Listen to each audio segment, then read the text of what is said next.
Pasensya na, Chair, kasi medyo nahiya ako. So sinasabi mo, mali ang Pangulo with Yes, respect to your Yung company? data is mali eh. Kasi ang totoo, yung 414 projects na nakuha sa QM, totoo lang is only 86 projects. Mr. Chair. Teka muna, sabi mo hindi ka pa nakapag-umpisa eh. Ano yung sinasabi mong project? Ano ko lang siguro, bagitin ko lang. Noong 2003, nakalisensya na kami sa pickup, only category D. Hanggang noong 2024, naging quadruple A na tayo. Pero dumaan pa kami ng single A noong 2011 hanggang nag-triple A tayo ng 2017 hanggang naging quadruple A tayo ng 2024. Mr. Secretary, naiintindihan mo ba yung sinasabi niya? Sabi mo hindi ka pa nakapag-umpisa ng project. Paano ka naging quadruple A? Ang ano ko lang, Mr. Che, yung sinasabi kong 1992 is highway pa yon. Yung nakita niyo yung highway.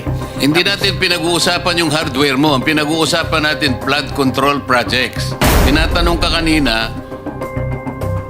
sabi mo, hindi ka pa nagkapag-umpisa ng flood control projects.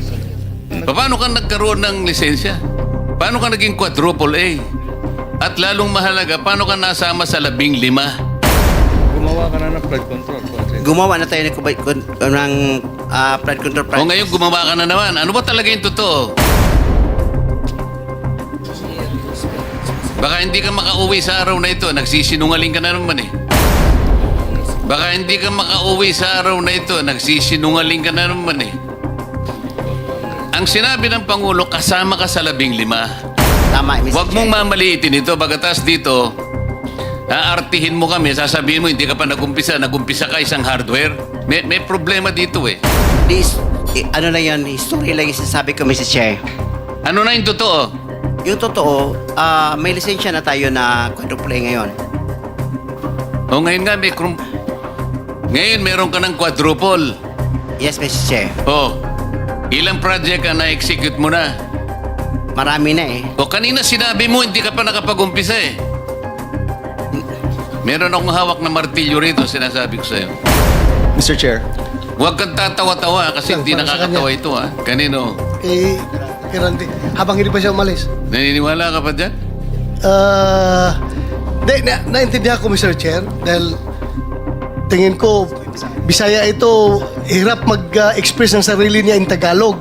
Kaya, I would rather advise him na uminom ka ng tubig, mag-inhale ka, relax ka, at ang pagsalita mo, huwag mo masyadong bilisin. Naintindihan kita eh, pareha tayo Bisaya. May difficulty in expressing yourself ka. Hindi ko kinakampihan, Mr. Chair, ha? Ang sinasabi niya, meron siyang 40 billion pesos. 40 billion. NFCC. 40 billion ang sinasabi niya. NFCC, Mr. Che. Kaya nga, 40 billion pesos. Yes, Mr. Che. Oh. Naniniwala ka, Mr. Senator? Ano yung NFTC, Mr. Chair? Hindi ko... Net? Net Financial Contracting Capacity. Totoo, tinoon na. Bay. Ha? Yeah. May 40 billion ka. Yes. Nakadeposito sa bangko na. Ano sa mana?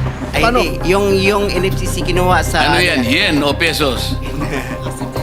Asset yan. Kasi yung NFCC, kinocompute ng times 15 yon, Mr. Che. Halimbawa, may 1 billion ka sa bangko. Pwede ka sa 15 billion.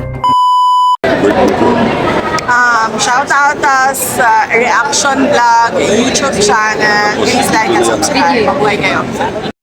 People na nanonood ngayon, sino po yung QM? QM Builders, on my record, Your Honor, is actually managing officer here is Mr. Alan Kirante Kirante, in Cebu. Cebu. Yes. Andito ba? Mr. Chair? Ito.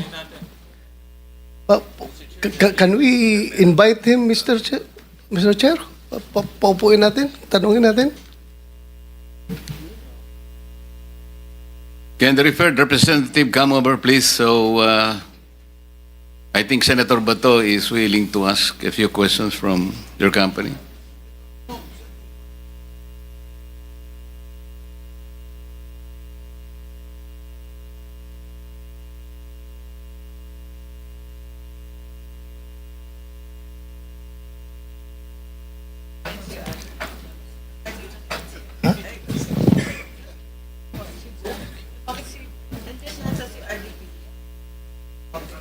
Public Works.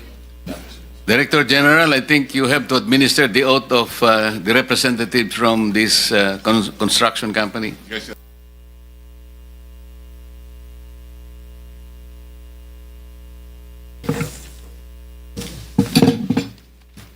Tumayo ka, Mr. Kirante. Kirante? Yes, sir. Yes, Mr. Chair.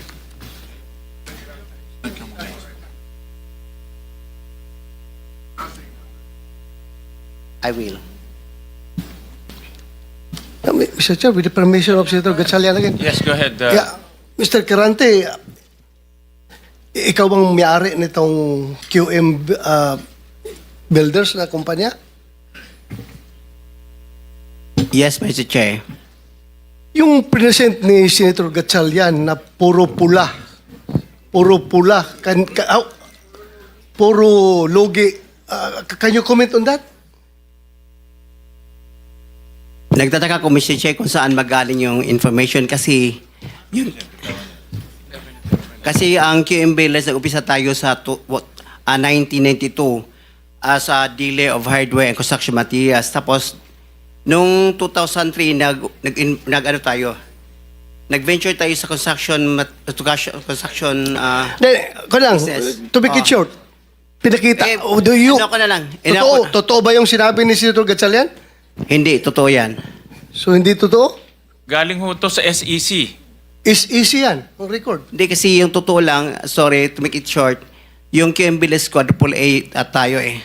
So anong corporation po ang gamit nyo? Kasi ito po, hindi naman namin to inimbento, kinuha namin Baka SEC. siguro yung ano yan. Sa Kasi GIS nyo ito eh. Mr. Chair, siguro yung nakuha niyo sa hardware namin, hindi sa construction. Kasi yung hardware namin, Mr. Chair, pareho yung pangalan. QM Builders yung isa, construction supply, at sa yung isa, QM Builders construction talaga. Isabit nyo na lang ho sa amin yung dalawang corporation ninyo. Yung sinasabi nyong construction company at ito yung, ewan ko kung ano ito, yung itong hardware ho ninyo. Submit nyo ho sa amin lahat ng dokumento ho ninyo. Yes, Mr. Chair. Chairman, may just add, FS po, financial statements, audited financial statements submitted to the BIR every year. Yan po, Mr. Chairman. Mr. Chair, dalang-dala ko ngayon. Mr. Kirante, please submit the financial statement of whichever. Ibig mo sabihin, dalawang QM Builders Inc. ang ginamit mo, dalawang pangalan, dalawang kumpanya, ganun ba yun? Ang nakalagay first, yung QM Builders na nag-umpisa kami sa 1992, isang hardware yon.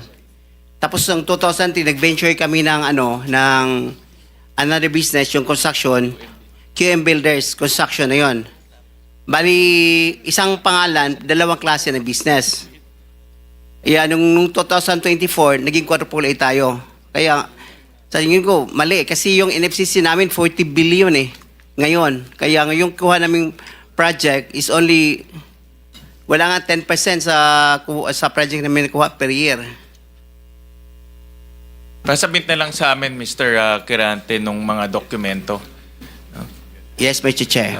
Thank you, Thank you. Senator Sherwin.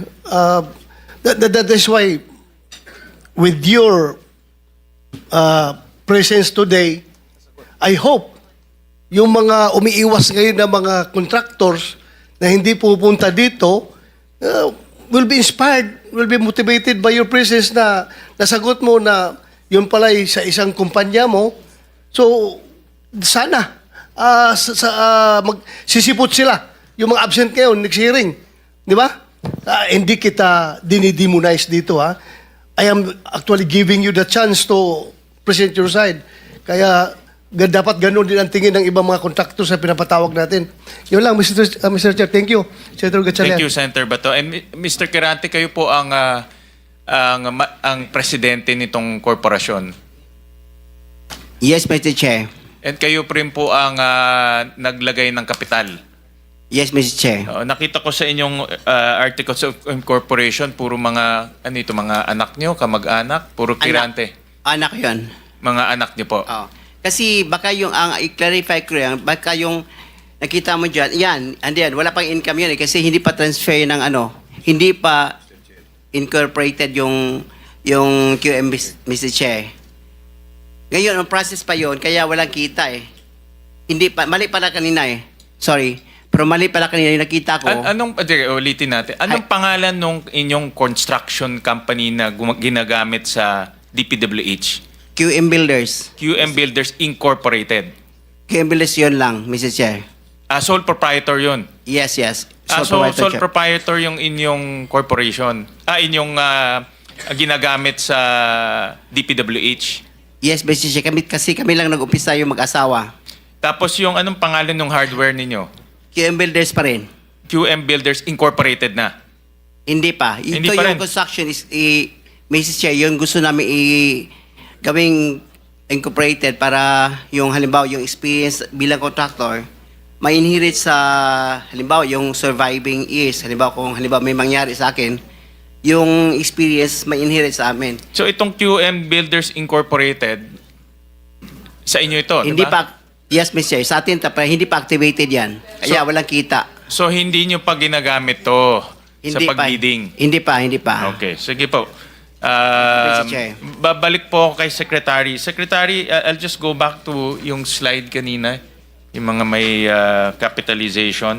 Because sa PCAB, Mr. Secretary, if your project cost is 450 million and above, you should have a minimum net worth of about 1 billion pesos. 1 billion pesos. So ito po, binabangga ko lang dito sa slide. Kung meron kayong, kagaya ho ni itong Centerways at Wawo Builders, 5 billion and 4 billion, but ang kanilang capitalization is only 90 million pesos, 45 million pesos and 50 million pesos. But in the PCAB, kailangan at least 1 billion pesos yung kanilang net worth. So paano ho, ang tanong ko, paano ho nakakapasok yung mga ganitong, based on the PCAB, hindi po galing sa akin ho to, based on the PCAB, undercapitalized yung company based on the project na nakukuha nila?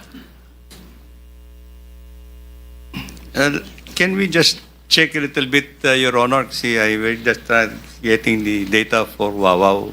I mean, yung Wawaw. Yeah, ganito na lang, Mr. Secretary, not to, so that, not to belabor, submit to us who are the entities who approved or awarded those contracts. Exactly saan? Is it at the district level? Is it at the regional level? Yes, Your Because Honor. in my opinion, ito, based on the, tingnan ho, pag ang kontrata, allowable ranges of contract cost 450 million, next, Net worth. dapat ang kanyang ito yung capitalization niya, 1 billion and above. So in other words, kung gagawa ka ng proyekto na 450 million ang cost, dapat ang inyong capitalization is 1 billion and above. Ang next will be 180 million as AAA. Pero meron tayong mga contractors kanina na ang capitalization 90 million, 50 million. So undercapitalized siya. So nag-award, ang punto ko ho, nag-award ho ang DPWH ng kontrata sa mga corporations na undercapitalization based on the PCAB.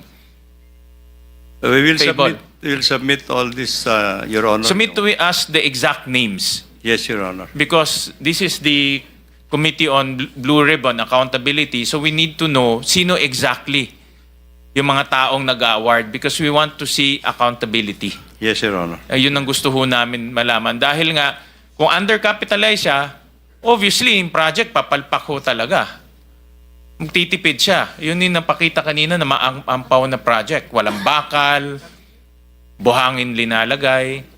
So we want to go to the root cause of why itong mga projects, why are these projects being substandard? And because the contractors are not capitalized adequately. Substandard rin yung mga contractors.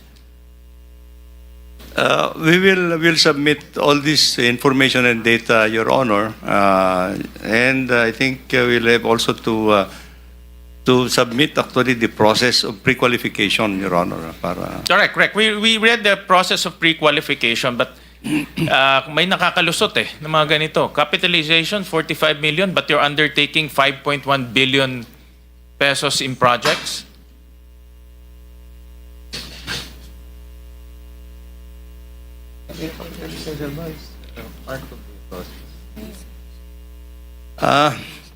That's why we're going to explain, Your Honor, because as I understand, I think the capitalization is for the company in itself.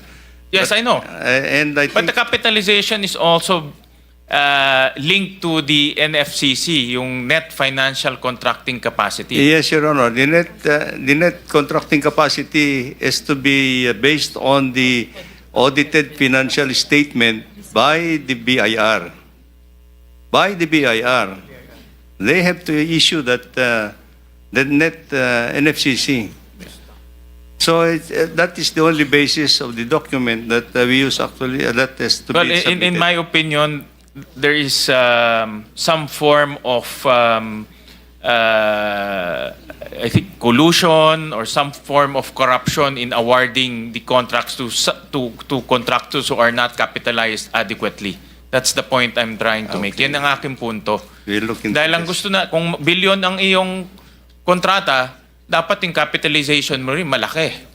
Para kaya mo tapusin at hindi ka magtitipid. Kaya nga doon po sa mga nakita naming news reports, marami rin ho nagsasabi doon na delay ang project, napupush yung project na mahaba, no? At hindi ho matatapos yung project kung kulang ho sa kapital yung corporation. So just submit to us yung detailed documents together with names and personalities of these entities that I showed. Itong 5 entities na na-mention ho namin. We will do that, Your Honor. Thank you, Mr. Chairman. Okay. Mr. Kirante, sabi mo kanina, hindi pa nag-umpisa yung QM Builders as a contractor? Yes, Mr. Chair. Hindi ka pa nakagawa ng project? Hindi pa kasi yung nag-asawa ko ng 1991, nag-upisa kami sa hardware. Yung maliit na hardware, nagtitinta ng bambo, mga ganun mga lipa. Bakit nasama ka sa 15 contractors sa listahan ng Pangulo? Kanina tinatanong ko, wala bang kukontra dito sa sinabi ng Pangulo na 545 billion worth of flood control projects ay ito lang mga 15 contractors ang nakakuha, kasama ka QM Builders. Nandiyan ka pala, bakit hindi ka kumontra? Ba't ngayon sinasabi mo, hindi ka pa nakapag... Pasensya na, Mr. Chair, kasi medyo nahiya ako. So sinasabi mo, mali ang Pangulo with Yes, respect to your yung company? data is mali Kasi ang totoo, yung 414 projects na nakuha sa QM, totoo lang is only 86 projects, Mr. Chair. Teka muna, sabi mo hindi ka pa nakapag-umpisa Ano yung sinasabi mong project? Ano ko lang siguro, bagitin ko lang. Noong 2003, nakalisensya na kami sa pickup, only category D. Hanggang noong 2024, naging quadruple A na tayo. Pero dumaan pa kami ng single A noong 2011 hanggang nag-triple A tayo ng 2017 hanggang naging quadruple A tayo ng ng 2024. Mr. Secretary, naiintindihan mo ba yung sinasabi niya? Sabi mo hindi ka pa nakapag-umpisa ng project. Paano ka naging quadruple A? Ang ano ko lang, Mr. Che, yung sinasabi kong 1992 is hardware pa yon. Yung nakita niyo yung hardware. Hindi natin pinag-uusapan yung hardware mo. Ang pinag-uusapan natin, flood control projects. Tinatanong ka kanina, sabi mo, hindi ka pa nagkapag-umpisa ng flood control projects. Paano ka nagkaroon ng lisensya? Paano ka naging quadruple A? At lalong mahalaga, paano ka nasama sa 15? Gumawa ka na ng flood control project. Gumawa na tayo ng flood control O project. ngayon gumawa ka na naman. Ano ba talaga yung totoo? Baka hindi ka makauwi sa araw na ito. Nagsisinungaling ka na naman Ang sinabi ng Pangulo, kasama ka sa 15. Tama, Mr. Huwag Che. mong mamaliitin ito. Bagatas dito, aartihin mo kami, sasabihin mo, hindi ka pa nagumpisa ka isang hardware. May problema dito Ano na yan, history lang yung sinasabi ko, Mr. Che. Ano na yung totoo? Yung totoo, may lisensya na tayo na quadruple A ngayon. O ngayon nga, Ngayon, meron ka ng quadruple. Yes, Mr. Chair. Oh, ilang project ang na-execute mo na? Marami na eh. O kanina sinabi mo, hindi ka pa nakapag-umpisa eh. Meron akong hawak na martilyo rito, sinasabi ko sa'yo. Mr. Chair. Huwag kang tatawa-tawa kasi hindi nakakatawa ito, ha? Mr. Chairman. Dito lang nagsisinungaling ka na eh. Mr. Chairman, if I may. Yes, Mr. Mukhang Senator. nahihirapan kasi si Mr. Quirante mag-explain. Tama ba to? Ang sabi mo kanina, hindi ka pa incorporated at ngayon incorporated ka na in 2024. Yes. No, Okay. no. Hindi rin. Yung incorporated, hindi, yung on process pa yun, hindi pa namin na ano yun, na-approve. So lahat ng project na ginawa mo, sole proprietor. Yes, Your Honor. So nakapag-project ka na. Yes, Your Honor. Ano yung sinasabi mong hindi ka pa nagsisimula or hindi mo pa nagagawa? Yung incorporated, kasi hindi pa na-approve yung ano namin, hindi pa naman na-practice, hindi pa na-transfer from sole proprietorship into... So kaklaruhin ko lang, marami ka ng project at tama na isa ka sa top 15, correct, Mr. Quirante? Yes, Your Honor. Pero hindi ka pa incorporated. Hindi pa. Yun sole yung pa rin. sinasabi mong hindi ka pa incorporated. Yes, Your Honor. Yun yung binabanggit niya kanina, Mr. Chairman. Malabo pa rin eh. Mr. Secretary, tumatanggap ka ng isang sole proprietorship na mag-undertake ng flood control? Well, Mr. Chair, actually, he has the pickup license. Eh. His Paano siya license- nagkaroon ng pick-up license as a contractor? He has the a pickup license. Paano ka Credited. nakakuha ng pick-up license, Wala pa Mr. nung, Quirante? Sole wala. proprietorship ka lang? Yes, Mr. Chair. Kailan mo nakakuha yan? 2003. Hanggang nag-upgrade tayo sa 2007, naging B tayo. Hanggang 2011, naging A tayo. Yung 2017, naging triple A tayo. ano yung net financial contracting capacity mo as a sole proprietorship? 40 billion, Mr. Chair. 40 billion? Yes, Mr. Chair. Yung financial statement mo, padala mo sa amin.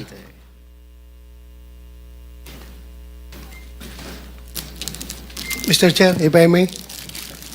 Mr. Chair, Teka muna, si Senator JB muna para matapos natin lahat. quick lang para sa kanya. Kanino? Kay Randy. Habang hindi pa siya umalis. Naniniwala ka pa dyan? Naintindihan ko, Mr. Chair, dahil tingin ko, Bisaya ito, hirap mag-express ng sarili niya in Tagalog. Kaya, I would rather advise him na uminom ka ng tubig, mag-inhale ka, relax ka, at ang pagsalita mo, huwag mo masyadong bilisin. Naintindihan kita para tayo Bisaya. May difficulty in expressing yourself ka. Hindi ko kinakampihan, Mr. Chair, ha? Ang sinasabi niya, meron siyang 40 billion pesos. 40 billion. NFCC. 40 billion ang sinasabi niya. NFCC, Mr. Chair. Kaya nga, 40 billion pesos. Yes, Mr. Chair. Oh. Naniniwala ka, Mr. Senator? Ano yung NFTC, Mr. Chair? Hindi ko... Net? Net financial contracting capacity. Totoo, tinoon na, bay. Ha? Yeah. May 40 Yes. billion ka. Yes. Nakadeposito sa bangko na. Ano na? Ay, Paano? hindi. Yung NFCC kinuha sa... Ano yan? Yen o pesos? Asset yan. Kasi yung NFCC, kinukompute ng times 15 yon, Mr. Chair. Halimbawa, may 1 billion ka sa bangko. Pwede ka sa 15 billion. So, halimbawa, may pera ka sa bangko na 2 billion, ibig sabihin, pwede ka sa 30 billion. Yan ang computation. Kaya tayo yung pera natin, kasama na yung mga assets, more than 2 billion. Kaya, i-multiply natin ng 15, abot ng 40 billion. Kaya kami munta at hanggang 40 billion. Mr. Chairman. Mr. Quirante, ito tinitignan. Ano yung 2015 na QM Builders Incorporated? Ina-apply namin dyan sa SEC, Your Pero Honor. 2015 pa siya. Pero hindi pa namin tinatransfer Transfer to? to sole proprietorship into incorporated. Hindi, ito incorporated na ito eh. This is a corporation. Kasi ang explanation ng bookkeeper natin, yung ano natin gahandle, yung experience ng from sole proprietorship, itatransfer muna sa Hindi, incorporated. iba yung experience, iba yung corporate entity. Incorporate entity is 2015 nandyan na siya. Pero sinasabi nyo, walang nangyayari. Wala nangyayari. Ang Inapply lang. ginagamit nyo since noon pa ay yung inyong sole proprietor. Yes, Your Diyan Honor. pumapasok inyong income, in other words. Yan rin ginagamit nyo pagbibid ng mga projects. Yes, Your Honor. Tama? Ganun pa? Ganun ba ho ang interpret? So, dalawang entity, yung sole proprietor at yung incorporation. Yes, yes, Your Honor. Okay. Sabit nyo na lang ho sa amin yung mga dokumento na yan. Thank you, Mr. Chairman.